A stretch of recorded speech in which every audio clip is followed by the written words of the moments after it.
The reason I've come out, oh, how interesting. Okay, well, we'll see what happens, but these kids have been trained to do this high-pitched screaming, and they were doing it over and over again. Like a minute ago. And that goes back to, here we are, that's the screaming. But there was a lot of it about a minute ago.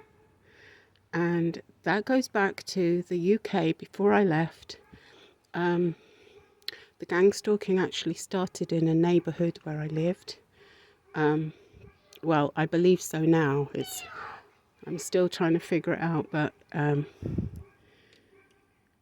these neighbours were drug dealers, okay? It was in a road called Hallett Road in Brighton. These were women, and they were drug dealers. And how do I know they were drug dealers? Because, okay, obviously this is not something I want to be talking about or naming names, but I knew people that used to buy drugs from them. See, that's it. And that's why they're doing this. And that's the house of the guy who was coughing at me and, deliberately just speaking loudly every time I come out. Yeah. So this is deliberate. This is gang stalking. So yeah, going back to that road, I was being helped. See, it's that very high-pitched screaming. I was being helped by a police lady who was dealing with,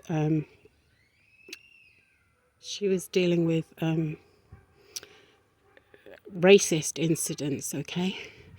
And there was an element of racism about it because these drug dealers were British women, who'd lived there. They were local Brighton women whose families had probably gone back. They were locals, okay? And I was not born in England. I know I sound like I was, but I wasn't. My first language is Spanish. I was born in South America. And my name, my real name, and my kids' names are all foreign. I mean, according to these very British, very, these drug dealy women, we were foreigners. And yeah, so it goes back a long way. And so I started, I actually reported to the police several times about the drug dealing, and they weren't doing anything about it. In fact, I was being treated like I was being treated like the problem, like I'm just a complainer or something, a troublemaker. And this is how they get targeted individuals all the time, is that they make them appear to be, complainers. The thing is, we have to complain because we're under attack. Okay. Anyway, so going back to this drug dealing thing. So I had a very long conversation with a police officer. And I actually said to him, I said, why are you not dealing with these people? I had even seen a drug deal. I mean, I'd seen it. I'd witnessed it. And I said to him, are these, do they kind of work with you guys, with the police? Is that what's really going on here? And yeah, following that conversation, things got a lot worse for me. That's interesting, isn't it?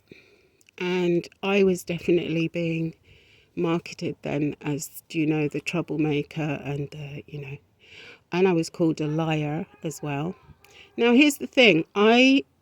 This is the truth. I did not personally go and buy drugs at these people's place because I don't take drugs. okay? But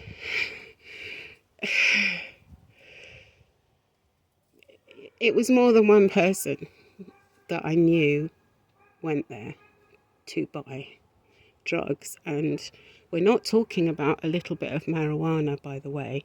We're talking about pills. I saw packets with pills. Okay, so that's what I have to say about that.